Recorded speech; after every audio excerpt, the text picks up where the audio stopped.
When he took office, he inherited the support of churches. Most of the Christian churches was behind him. After he took office, first thing he did was fund abortions overseas. In a sense, he told the Christian churches, kiss my behind, because I don't care what you believe in, I'm doing what I want to do. The next thing, after funding abortions overseas, he fought to overturn the policy of don't ask, don't tell. After he did that, he said he's going to have Eric Holder to fight to overturn the Defense of Marriage Act, which says marriage is between a man and a woman. And he's attended and supported more gay movement programs than he ever had inner city black programs. And despite the fact it was a black church, along with the Latino church in California that overturned Proposition 8, which are making a statement, no, we don't want this gay rights movement, he has ignored them. So he no longer has the support of the Christian church. The only way the Republicans can lose in 2012, Obama has handed them the presidency on a silver platter. The only way that they could lose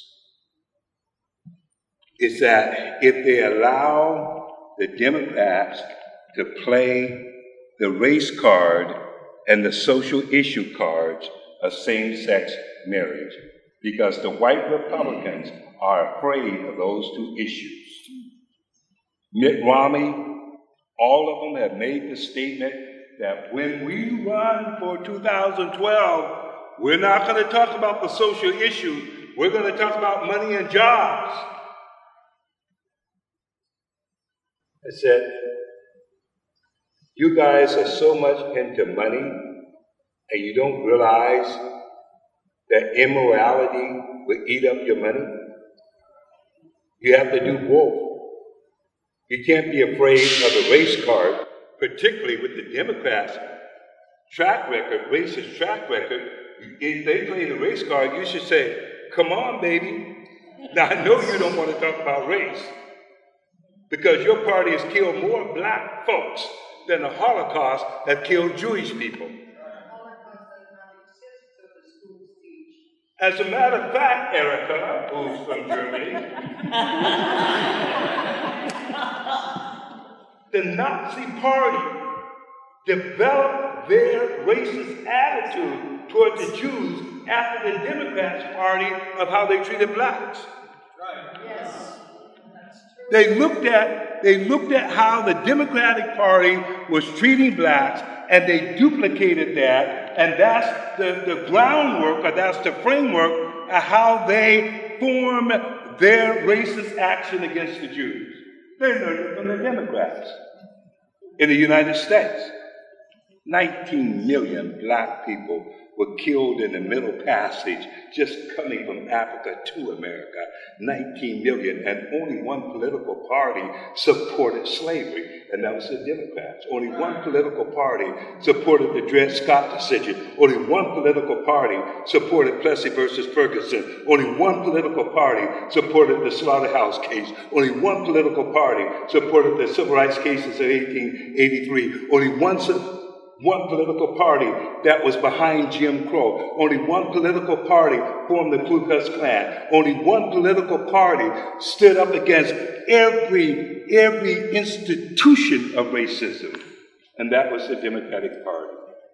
The same party that stood in the doorways when blacks are trying to go to school, and they stood up and said, 2, 4, 6, 8, we don't want to integrate.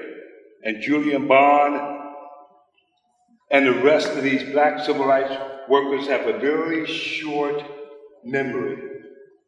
It wasn't white people they were going against. It was the Democratic Party and their racist policies. That's what they're fighting against. Dr. Martin Luther King and his father and his grandfather were Republicans from the beginning because they knew who was doing that. From 1877 to 1977, 307 Democratic governors controlled the South. Every state for 100 years, except for one term in Florida and one term in Oklahoma, every southern state was controlled by Democratic governors, and when they would lynch a black folks, they would call a holiday, and senators would take a train from Washington, D.C. to come back to the southern states to watch the lynching of blacks. And they would lynch them, and not only lynch them, and the kids would get out of school, they would pour kerosene on the blacks, and they would light them a fire. And while they were burning on the end of the rope, they would shoot bullets into them, and then they would fight afterwards because they would cut off the black man's penis and his fingers and his ears and display them in the southern stores. I know what I'm talking about. History backs me up because I was the one that sued the Democratic Party. But the media never talked about it. In 2007, if you look in the back of my book, the Whites, Blacks, and Racist Democrats, you see the actual U.S. Supreme Court brief that was filed in the U.S. Supreme Court against the Democratic Party. The Democrats hired one of the most powerful law firms in the country to represent them, Purpose and Cooley Law Firm, right here in Seattle, Washington, to defend them on the case that I filed against them. You know what they said in their brief? They said, well, what Reverend Perryman is saying is true. However, we don't think that he has the standing to bring this case against the Democratic Party. All the way from the District Court to the Ninth Circuit Court of Appeals to the United States Supreme Court, this black man sued the Republican Party, and in my 109-page brief, I outlined everything that the Democrats did to blacks. I went back into the chronicles of history and the top black historians that ever walked the face of the earth and cited all of the information and the kinds of things they did to black folks. And they never denied it in court. And Julian Bond, Benjamin Jealous, Jesse Jackson, every last one, every member of the Congressional Black Caucus, I sent them a copy of the book to make sure they could remember it. And did you know not one of them wrote me back to challenge me? The only person that's ever written me back is Benjamin Jealous of the NAACP. He commended me on the book. The second person that wrote me back was Barack Obama himself.